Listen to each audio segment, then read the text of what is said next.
Welcome back to the Grenadier podcast, Real Estate Uncovered. Today I speak with Andrew Steele from Harcourts Grenadier's City Office. We talk about selling the family home, what you need to know.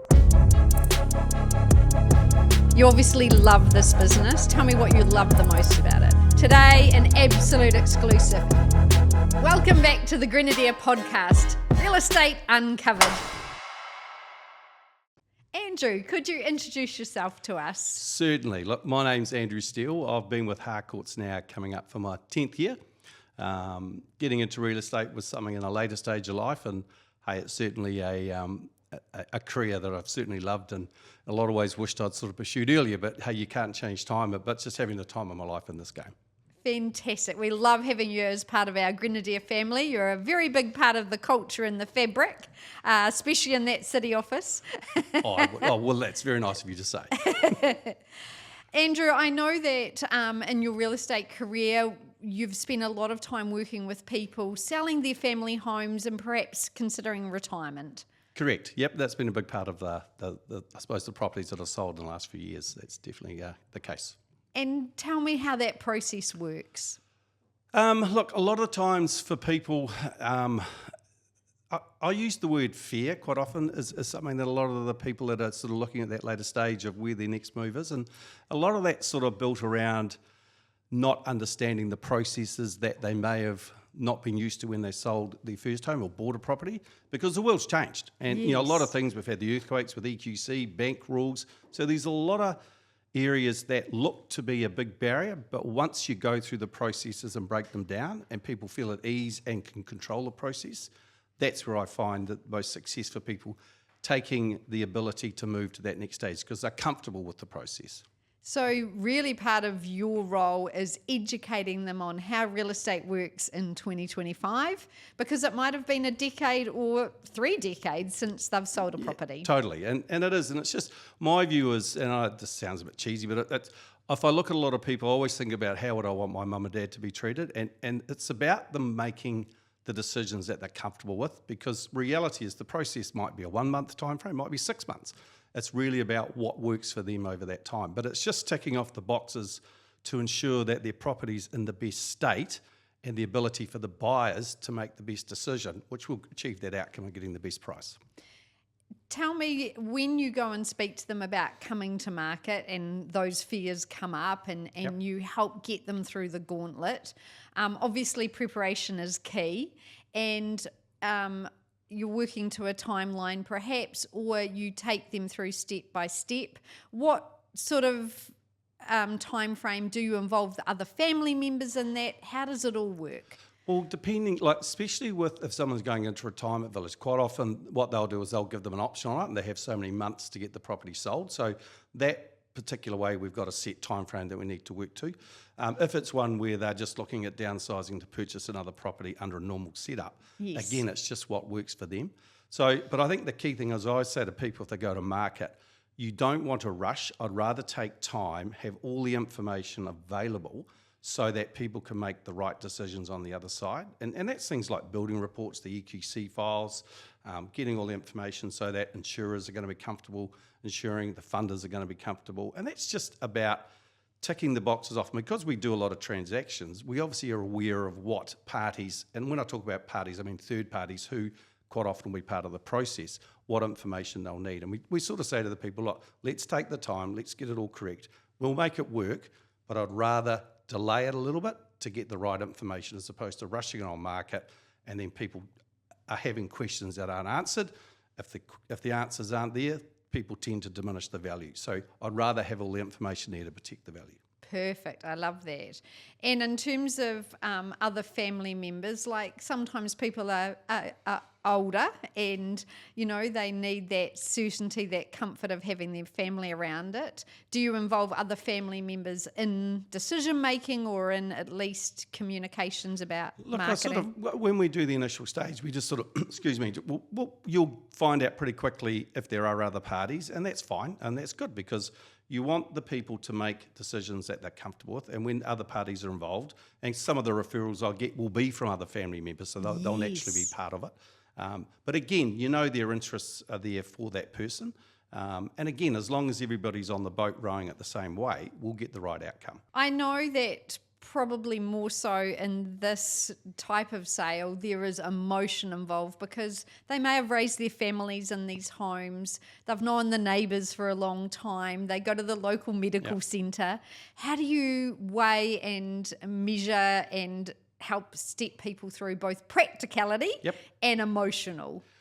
The emotional side of it, I always stress to people, look, regardless of going through the sale process, I always stress they are in control. So if right at the end, and if it was an auction campaign and we're above reserve, we will still be asking their authority to sell. Yes. So I always stress for them, look, at the end of the day, you're in control. My role is to obviously take the property to market, present it in its best manner, give it the best opportunity to shine, and then the market will show where the numbers sit. Now, even if those numbers are above where we initially spoke and the person still didn't want to sell, I always stress you don't have to sell. Invariably, once they've gone through the process and they're comfortable with everything, that tends to not be the case. But I always reassure they are in control, because the last thing, there's a lot of fear for them moving to that next stage. I want the process of the sale to be an enjoyable exit, not a stressful one.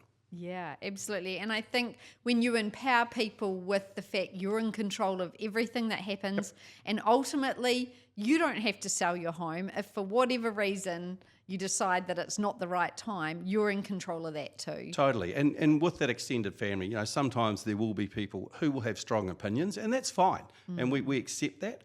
But our job's to really just to present the facts, and then people will make those calls. But it's amazing quite often when you have a family member who may not necessarily be on the boat at the beginning, certainly a lot of the cases, and I'd say most cases, they're certainly rowing the boat just as hard at the end to achieve the outcome, because they see the process, they feel comfortable with it, and they understand the decisions being made are based on factual information. Yeah, and I think the fact that you've been very patient about taking people through at their pace, you grow a lot of trust and rapport with both the owners and their family. If they're feeling comfortable and they trust, and trust is a key word, and that's something that you don't get by right, you earn it. Yes.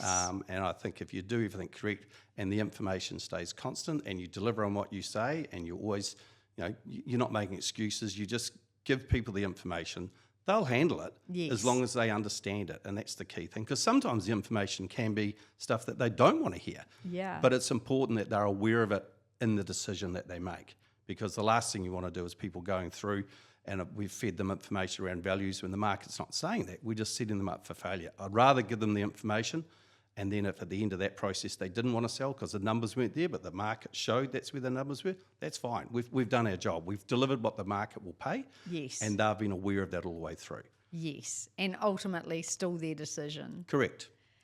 In terms of memorable stories, have you got some to share? Oh, look, there's a lovely lady, I'll never forget, and it was a sad case. Like she was living in England with her husband passed away, her house back in Christchurch went through the earthquakes just off Memorial Ave, her brother handled all of the EQC, he passed away.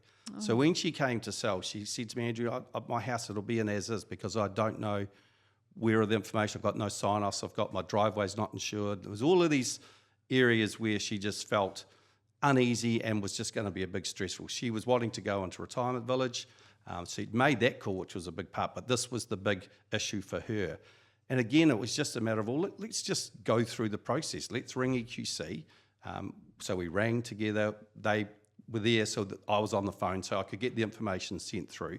We went through all of that. It was really only cosmetic damage. Yes. So we didn't have any major structural issues around it. There was cosmetic. We didn't have any sign-offs. So obviously the third party next buying want to know if that work's been done. So that's when we go, well, look, let's get a building inspector in, and they will comment as to whether that work's been done, which it had, but we just needed that independent third party to verify that. To verify, yeah. Then the next issue was her driveway. She said, I have no insurance on my driveway because it's never been fixed. So contacted the insurer because she had the exclusion on her policy. Yes. And looking at the driveway, it was a cross lease. The front part of the property, the driveway hadn't been done. Her area looked new to me. So I rang the insurer, again, asked if I could be put on, which my client advised that was okay. Yeah. But I got the drawings of where they said the work hadn't been done, and it had. So I was able just to send through photos saying this work's actually been done. Yes. And then so the insurance was completed. So her house, from when she's thinking it was an as-is, It was fine, but it Yes. was just that fear. And again, it was just a little bit of information, digging, getting it all together. So then when we go to market, we've got the full picture. And, we had a really good outcome for her. And we actually got above where she thought her house was going to sell, which was fantastic. Oh, that's excellent. Because, like, for someone who's been offshore, this could just all be absolutely overwhelming, couldn't it? Oh, totally. And she said, look, that D-Day was always coming. She just put her head in the sand and never wanted to face it. But it was the fear as opposed to the reality. And once we got the reality, that big issue became smaller and smaller to the point that it was non-existent. Yeah, absolutely. And that's how we add value to the transaction, right? Correct. Oh, Yeah. and they're the joys that you have in the industry. And it's nice Yes. where you can take someone on a pathway that there was fear initially, but it was just absolute joy at the outcome. And there's nothing better than seeing that result. Andrew, we know that selling the family home is a big decision for many people, and it is quite a noisy market out there. People are dropping flyers and letterboxes saying, don't use an agent, use me, I'll come and buy your property, da-de-da. What would your advice to people be? Look, I think you're dealing with, in most cases, your largest asset, and it's really important that you give that property the best outcome to achieve the optimum result and the best price, obviously. So I think, people doing research on agents or third parties is paramount. Yeah. Because reality, it's very easy in the industry to tell people what they want to hear, and then you'll get a listing or someone will write them pay the property. The last thing you want to find out is that property would have sold for more. So I think it's important that as a vendor and with family involved, that the research is done. Do the background checks on the agents. Have a look at what they've sold. Look at the testimonials. Look at how much stock do they sell. Like if someone's selling a good volume of stock and they're getting lots of testimonials, something's got to be right there. If Yes. someone's selling one or two a year, they might be doing a magnificent job as well. But it's just do the research. Third parties, when they will tend to look to purchase outright, what they don't like is competition. So they'll tend to pitch a number that will be a fair number, but is a great number, we'll never know because the market hasn't been tested. I think you owe it to yourself and the property to let the market show you what the property's worth. And I go back to that word before, you stay in control. That way you get to see what the market will pay, then you make your decision. So I certainly would advocate, do your research and get a couple of options from different agents because, at the end of the day, you've got to be comfortable who you're working with. Yeah, I think that's so paramount, as you said. I think knowing that you can work alongside someone, getting to know their personality and how they would present your home to market. We're not looking for the first buyer, we're looking for the best buyer in the marketplace. And you only get one chance to do it well and do it right. Totally. And Lisa, as you know, like every property will sell. We just don't know what the top dollar is. Yeah. And our job is to achieve that. And because reality is a quick sale, yeah, it's good for the agent or the third party that's buying it, but is the vendor getting the best outcome? If they've got time on their side, we owe the duty of care to them to achieve that outcome and give it every shot to achieve that. Andrew, is there any misconceptions about selling or downsizing that you've come across? How do you break those down for people? Again, just for people, it's round values and what they will buy on the other side and all those sort of things can come into play. A lot of the people that I deal with, we've probably made the decision, so they've started to have a look. But again, it can be things along the lines of preparation for the properties and what they need to do, and that's where, like, I use independent people to come in, help out with things like decluttering and all those sort of things. You just take the steps, you'll get the outcome. Yeah. And then once they've sold, they're obviously in a cash position, and that's what I talk about. You're buying and selling in the same market. If you're downsizing, when you're a cash buyer, you're in a much stronger position. So it just depends what their circumstances are. And once they're in a position to buy and they go out and have a look for a new home with you, are there some key things that you think are important to people moving out of that family home into? I always talk to them, what are the reasons why you've sold is downsizing. So, and that's a hard reality sometimes, and that obviously you're used to a certain space. But as I say to them, look, you just need to be aware, what is it of the musts that you're looking for? Because unless you're building sometimes, you won't get them all. But it's the end result that you were setting out to achieve. That's what we've got to look at. So, some people love their gardens, and going to a smaller garden can be a bit more of an issue. But as you say, well, look, you can sit there and make these a really special place, but it's not going to take the time that it did before. You have more time now to enjoy life, and they're the things that you're wanting to downsize for. So it's just reminding people the reason why they have left. Because there's no point going from where they were to the same because they've achieved nothing. Yes. And oftentimes they might be coming out of bigger 2-story homes into a single level. Correct. Or they might be getting an internal access garage that they haven't had. Yep. And well, it's about making life a bit easier. I mean, and that's a classic with the 2-story to a single story. Yes. And it's just future-proofing the quality of life, because you just never know what's around the corner from a point of view of mobility and all those sort of things. And a lot of people make those calls earlier than when it's required, which is fine. It's just the future-proofing their future, which is fantastic. Yeah. Fantastic. It's been great getting to hear your stories and how you assist people. Thanks for the great work you're doing out there, Andrew. Hey, that's a pleasure, Lisa, and appreciate the time. Thank you so much for tuning into the Grenadier podcast. We hope you've enjoyed the show. Please give us 5 stars. We'd really appreciate it.